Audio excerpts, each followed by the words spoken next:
조갑제TV 시청자 여러분 안녕하십니까? 오늘은 사라라는 여성의 이야기를 해보도록 하겠습니다.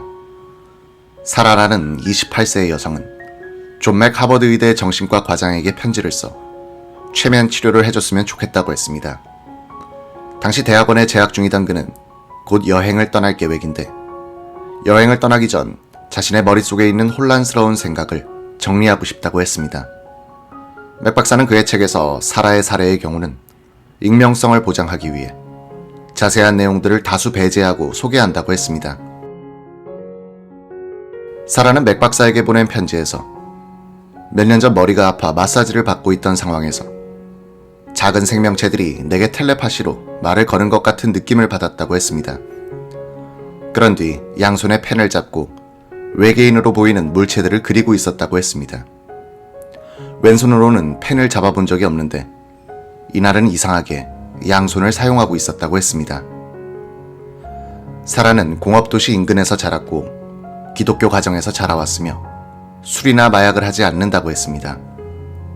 사라는 외계인과 만난 기억들이 카페인과 초콜릿 그리고 설탕을 끈 차 더욱 생생하게 보이게 됐다고 했습니다.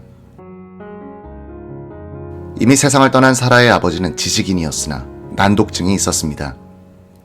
사라는 그의 아버지가 문서로 하는 일을 제대로 할 수 없어 더 성공적인 커리어를 쌓을 수 없었던 것 같았다고 했습니다. 사라의 아버지는 아내에게 신체적, 언어적 폭력을 가했습니다. 사라 역시 아버지의 욕설로 힘들었었다고 했습니다. 사라는 자신이 어렸을 때는 아버지가 잘해줬으나 학교에 다니기 시작하면서부터 사이가 멀어졌다고 했습니다. 사라는 그녀가 10대 때 숨진 외할아버지와 매우 가깝게 지냈다고 했습니다. 할아버지는 너무 친절했고 몇 시간 동안 그냥 앉아서 이야기를 나눴다고 했습니다. 할아버지가 숨진 10년 뒤부터 할아버지가 자신의 침실에 함께 있는 것 같은 느낌을 종종 받았다고 했습니다. 사라는 아주 어렸을 때부터 글을 읽기 시작했고 지적으로도 뛰어났습니다. 어려서부터 미스터리나 유령이 나오는 책을 좋아했습니다.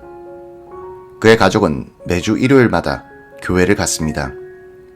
사라는 나는 원죄라는 개념이 마음에 들지 않는다며 말이 안 되는 개념이라고 생각한다고 했습니다. 그렇지만 성령이라는 표현은 아주 좋아했다고 했습니다. 사라는 11세 정도부터 선과 악이라는 신학적 개념에 관심을 갖기 시작했습니다. 이후부터 여러 종교에 대한 책을 읽었다고 합니다. 사라는 대학교를 졸업한 뒤 토마스라는 남성과 결혼을 했습니다. 결혼 몇 년 후 사라는 크게 다쳤는데 저녁에 남편과 산책을 하는데 갑자기 다리가 휘청하더니 엎어졌다고 했습니다. 이후 열이 나기 시작했고 재활을 하는데 오랜 시간이 걸렸습니다. 결국 남편과는 사이가 멀어져 이혼하게 됐습니다. 사라는 맥 박사에게 편지를 보내기 약 5개월 전 미구엘이라는 남성을 만났습니다. 미구엘은 사라를 두 번째로 만나는 자리에서 UFO를 봤다는 이야기를 꺼냈고 사라는 깊은 유대감을 느꼈습니다. 사라는 미구엘을 내 외계인 친구라고 부른다고 합니다. 미구엘 역시 외계인을 본 적이 있다고 했고 종종 무기력함을 호소하곤 했다고 합니다. 외계인에 대한 사라의 기억은 매우 다양합니다. 태어난 지 약 6주 됐을 때 누군가가 자신을 들어 올리고 관찰했다고 했습니다. 누군가 사진을 찍는 것 같았고 내 자아를 인식하는 첫 번째 순간 같았다고 했습니다. 그녀는 약 4살쯤 됐을 때부터 유령 이야기를 자주 하기 시작했습니다. 초상화들을 보며 주인공의 전생을 떠올려냈다고 합니다. 사라는 어렸을 때 친구 애니 등 여러 명과 집에서 놀다가 애니에게 공중부양을 시켜보기로 했습니다. 공중부양이 뭔지도 잘 모르는데 그냥 해보고 싶다는 생각이 들었다고 했습니다. 이때 사라는 애니의 머리 쪽에 있었고 무언가를 말했더니 애니가 떠올랐다고 했습니다. 이 자리에 있었던 모든 아이들은 다 너무 이상한 상황이 일어났다는 생각이 들었고 이 이야기를 다른 자리에서는 하지 않았다고 합니다. 사라는 이날 밤 기억이 생생하다며 이날 밤 방안 전체가 매우 이상했다. 정전기로 가득했다고 했습니다. 맥 박사는 사라에게 이 자리에 있던 아이들 중 당시 이야기를 다른 사람에게 한 사람이 없는지 다시 물었습니다. 사라는 이날 이야기를 다른 사람에게 말하겠다는 생각 자체를 한 사람이 없는 것 같다며 말하지 않겠다는 일종의 암묵적 합의가 있었던 것 같다고 했습니다. 사라는 애니에게 우리가 너를 공중부양하게 했느냐고 물었던 적이 있다고 했습니다. 애니는 실제로 떴다고 답했다고 합니다. 사라는 이후 맥 박사와의 최면 치료 과정에서 당시 공중부양 경험을 떠올리며 자신이 우주선으로 공중부양을 했었다고 말했습니다. 누군가가 공중부양을 하는 방법을 가르쳐주는 것 같았다고 했습니다. 사라는 최면 치료에 앞서 UFO와 같은 우주선을 목격하고 빛이 나는 생명체 등을 만난 여러 기억을 소개했습니다. 그러면서 무엇이 진실인지 알고 싶다고 맥 박사에게 말했습니다. 내가 지어낸 이야기인지 아니면 누군가가 지어낸 이야기를 말하는 것인지 알고 싶다고 했습니다. 내가 내 자신을 믿을 수 있는지 잘 모르겠다며 내 몸의 일부는 이를 믿고 일부는 이를 믿지 않는 것 같다고 했습니다. 이런 느낌이 나를 파괴하고 있는 것 같다고 했습니다. 사라가 최면에 들어간 상황에서 가장 먼저 떠올린 장면은 할아버지 집이었습니다. 자신의 집 침실과 할아버지 집 사이를 계속 오가고 있다고 했습니다. 어렸을 때부터 어딘가 높은 곳에서 떨어지는 꿈들을 꿨다고 했습니다. 어딘가에서 계속 자신의 침대로 떨어졌는데 침대가 아니었으면 충격으로 죽었을 것 같다는 생각을 많이 했었다고 했습니다. 맥 박사는 떨어지는 과정을 제대로 설명해 보라고 했습니다. 사라는 엘리베이터 같은 모양의 것을 타고 떨어지는 것 같았다고 했습니다. 밝게 빛나는 하얀색 물체에서 떨어졌다고 했습니다. 이후 사라는 잔디밭에 있는 생명체 하나가 보인다고 했습니다. 이 생명체는 100m 정도 떨어진 곳에 있는 우주선같이 생긴 물체를 바라보는 것 같았다고 했습니다. 이 우주선은 하얀색 둥근 지붕 모양이었다고 했습니다. 그러다 해골같이 생긴 생명체들이 많이 보였다고 했습니다. 이후 사라가 떠올린 기억은 작은 문에 머리를 부딪히는 장면이었습니다. 사라는 내가 죽은 장소로 돌아가는 것 같았다고 했습니다. 그런 뒤 큰 금속 형태의 은색 의자가 보였다고 했습니다. 이 의자 위에는 한 생명체가 앉아 있었다고 했습니다. 해골같이 생겼는데 정확히 인간의 해골 같지는 않았고 투명했다. 해골이 이상하게 미소를 짓는데 왜인지 무섭지가 않았다고 했습니다. 이들은 나쁘지도 않았고 모두 친절했다. 그렇게 생긴 게 이들 잘못은 아니지 않느냐고 했습니다. 사라는 큰 의자에 앉은 남성의 이름은 맨구스라며 나의 가족이고 매우 친절한 사람이라고 했습니다. 이후 사라는 10세 때의 기억과 5세 때의 기억을 떠올려냈습니다. 모두 맨구스를 만났을 때였습니다. 사라는 맨구스와 반은 텔레파시로, 반은 영어로 소통한 것 같다고 했습니다. 사라는 맨구스에게 지구에서 무엇을 하고 있느냐고 물었다고 했습니다. 그는 그냥 둘러보고 있다 라고 했다고 합니다. 사라는 이후 우주선의 조종석 같은 것을 봤다고 했습니다. 사라가 맨구스에게 이게 다 뭐냐고 묻자 맨구스는 우리의 이동체계다 라고 했습니다. 사라는 조종석에 있는 버튼들을 이것저것 만져볼 수 있었다고 했습니다. 맨구스는 어린 소녀가 궁금해서 만지작거리는 거니 그냥 마음대로 놔두자는 생각인 것 같았다고 했습니다. 맨구스는 사라에게 너는 아직 어리지만 준비하는 기간이라 생각하라며 이는 매우 중요하다고 했습니다. 그는 이는 그냥 나라만 다니는 것이 아니라 매우 중요한 일을 하고 있으니 집중하라고 했습니다. 최면 상태의 사라는 맨구스가 죽은 것 같아 슬프다고 했습니다. 맥 박사는 왜 죽었다고 생각하느냐고 물었습니다. 사라는 그의 진동을 느낄 수 있는데 이미 죽었고 재활용 처리가 된 것 같다고 했습니다. 그와 더 이상 접촉할 수 없다며 그는 매우 좋은 사람이었고 내 첫 번째 스승 같았다고 했습니다. 사라는 이후 어릴 때의 기억을 떠올리며 자신이 공중부양 기술을 전생에서 터득한 것 같다고 했습니다. 그러면서 전동에너지와 투명한 생명체들의 이야기를 계속했습니다. 이들 생명체의 의식은 우리보다 뛰어나고 무의식 속에 무언가를 가둬놓는 것이 없다고 했습니다.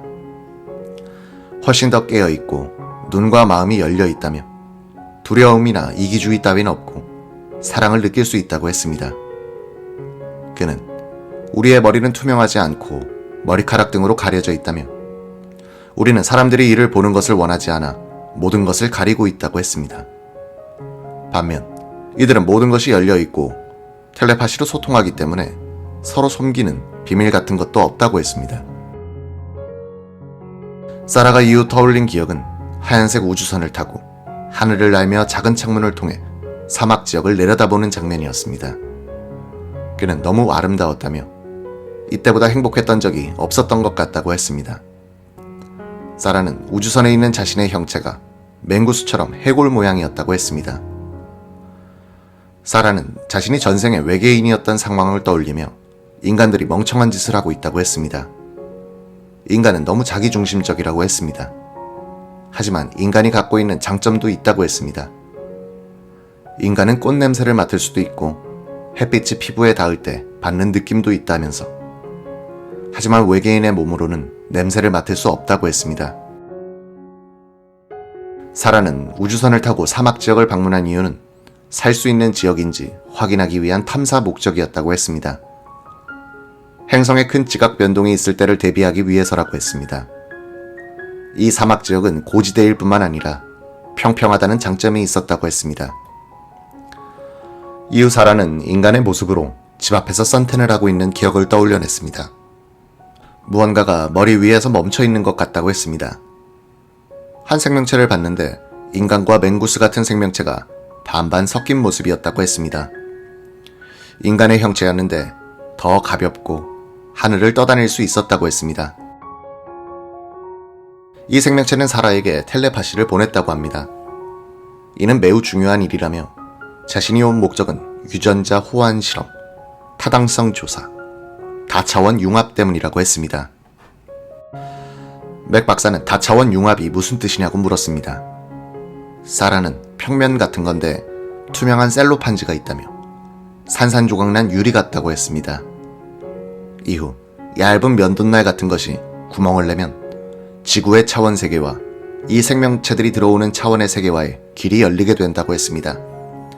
이 생명체는 남성 성기 모양의 빛을 내보내고 있었는데 진짜 성기가 있는 것은 아니었다고 했습니다.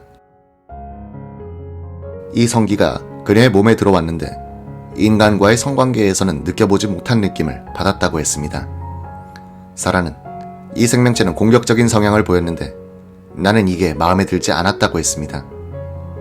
이 과정에서 감정적인 요소는 하나도 없었고 과학 탐구의 영역 같았다고 했습니다. 맥 박사는 오르가즘을 느끼기도 했느냐고 물었습니다. 사라는 이 세상에서 일어나는 것과는 완전히 다른 미묘함을 느꼈다고 했습니다. 이 세상의 절반, 다른 세상의 절반 지점에서 일어나는 일 같다고 했습니다. 사라는 이 생명체에게 사기를 당한 것 같았다고 했습니다. 이것이 무슨 일인지에 대한 아무런 설명도 없이 나를 믿어, 중요한 일이야 라고만 했다고 합니다. 사라는 한 생명체가 셀로판지에 다가서면 셀로판이 산산조각이나 이 세상으로 통과하는 것 같았고 나도 할 수 있을 것처럼 느껴졌다고 했습니다. 맥 박사는 사라에게 실제로 이런 곳을 통과한 적이 있느냐고 묻자 사라는 그렇다고 했습니다. 약 2주 전 스키장에 놀러 갔을 때 이런 일을 겪었었다고 했습니다. 호텔 방에는 큰 거울이 있었고 밤에 거울을 보니 무언가 복도처럼 보였다고 했습니다. 복도를 지나가 보자는 생각에 거울에 머리를 갖다 박았다고 했습니다. 미구엘은 이때 스키장에 없었는데 미구엘이 이 복도를 지나 호텔 방으로 들어왔다고 했습니다. 미구엘이라고 소리를 지르고 싶었는데 아무 소리도 낼 수 없었다고 했습니다. 사라는 다른 한 친구와 방을 같이 쓰고 있었는데 이 친구도 어떤 실루엣을 본 기억이 있다고 했습니다. 사라는 머리를 부딪혀 꽤 아팠지만 새로운 차원과 거울이 열렸다고 했습니다. 미구엘 모습을 한 생명체 혹은 미구엘로 빙의한 생명체가 이를 통과했다는 것입니다. 눈이 짙은 검정색이었고 곤충같이 생겼다고 했습니다. 머리는 몸에 비해 너무 컸고 몸체는 가늘었다고 했습니다. 사라는 이 생명체의 목적은 나를 해치려는 것이 아니라 이런 시공간을 통과하는 방법을 설명해 주는 것 같았다고 했습니다. 사라는 이 생명체는 맹구스와는 다른 종족이었던 것 같다고 했습니다. 맥 박사는 사라에게 호텔방에서 본 생명체를 더 묘사해보라고 했습니다. 사라는 그가 파충류 모습이고 뱀 같기도 했다고 했습니다. 해산물, 아니면 껍질이 없는 달팽이 같았다고 했습니다. 사라는 이들이 서로의 불편한 관계를 해소하기 위해 미구엘의 모습을 하고 온 것에 감동했다고 했습니다. 사라는 이 생명체의 눈을 쳐다봤다며 이후 엄청난 사랑을 느꼈다고 했습니다. 사라는 조금 슬픈 느낌도 받았다고 했습니다. 이들은 사람들이 자신들을 보고 무서워하는 것에 지쳤다며 그가 불쌍하게 느껴졌다고 했습니다. 사라의 최면은 여기서 마무리됐습니다. 깨어난 사라는 망상이나 상상을 떠올린 것인가 라며 설명을 해달라고 했습니다. 그러다 상상이 아니라 실제인 것 같다. 상상보다 더 현실적이었다고 했습니다. 사라는 약 6주 후 맥 박사와 1시간 동안 만나 이야기를 나눴습니다. 사라는 다른 납치 경험자들과 마찬가지로 지구에 대재앙이 다가올 수 있다는 우려를 꺼냈습니다. 환경적으로나 생태학적인 재앙이 생길 수 있다고 했습니다. 사라는 그러다 요즘 가끔 눈물을 흘릴 때가 있다고 했습니다. 집이 그리워서 라며 지구에서 날 낳아준 부모 때문은 아니다라고 했습니다. 그는 내 집은 다른 시공간에 존재한다며 내 집은 특정 공간이 아니라 다차원적인 곳이다 라고 했습니다. 맥 박사는 사라가 한 번은 자신이 정신병리학적인 문제를 겪고 있는 거냐고 물었다고 했습니다. 병 때문에 모든 이야기를 지어내고 있는 것 아니냐고 물었다고 합니다. 맥 박사는 다른 납치 경험자들도 사라와 같은 철학적 질문으로 고통을 받고 있다는 사실을 알려주며 안정을 시켰다고 했습니다. 맥 박사는 책에서 사라의 정신 상태에 대한 자신의 판단을 소개하지 않았습니다. 이번 사례에서는 차원이라는 개념이 등장했습니다. 일반 사람들이 평상시에 차원이라는 말을 쓰는 경우는 실제 개념을 설명할 때보다 사람을 묘사할 때가 더 많지 않나 싶습니다. 단순한 사람을 1차원, 조금 특이한 사람을 2차원, 특이한 사람을 3차원, 아주 특이한 사람을 4차원으로 표현하는 방식입니다. 백과사전을 찾아보니 1차원은 수직선이라고 볼 수 있습니다. 이 선 안에서 양옆으로만 움직일 수 있습니다. 2차원은 평면 위의 공간입니다. 앞, 뒤, 좌우 두 가지 방향으로 움직일 수 있습니다. 인간이 사는 3차원은 더 큰 개념의 공간인데 앞, 뒤, 좌우, 위, 아래 등 세 가지 방향으로 움직일 수 있습니다. 2차원이 면적 혹은 넓이라면 3차원은 부피를 의미합니다. 알버트 아인슈타인의 특수상대성 이론이 바로 4차원을 의미합니다. 보는 각도에 따라 시간과 공간이 달라질 수 있다는 이론입니다. 이를 받아들이기 위해서는 시간과 공간에 대한 인간의 기본적인 생각이 바뀌어야 할 필요가 있습니다. 오랫동안 시간은 우주에서 일어나는 사건들과는 관계없이 일정하게 흐르는 것이라고 생각해왔습니다. 이런 일련의 시간 속에서 우주가 탄생하고 생명체가 진화해 나갔다고 생각해왔습니다. 그러나 시간마저도 관찰자가 보는 각도에 따라 달라질 수 있다는 게 아인슈타인의 이론입니다. 지금까지의 납치 사례들을 소개하며 한 가지 의문이 들었습니다. 이들 중 많은 사람들이 어려서부터 UFO나 사후세계, 전생에 대해 관심을 가져왔습니다. 이로 인해 이런 황당한 생각이 머릿속에 들어간 것 아닌가 하는 생각이 듭니다. 맥 박사는 이에 대한 자신의 의견 역시 명확히 밝히지 않았습니다. 하지만 그는 이들이 애초에 이런 문제에 관심을 가진 이유 자체가 무언가 설명할 수 없는 경험을 했기 때문으로 보는 것 같았습니다. 닭이 먼저냐 달걀이 먼저냐라는 논쟁이 문득 머릿속에 떠오릅니다. 계속해서 납치 사례를 소개하겠습니다. 오늘 시청해주셔서 감사합니다.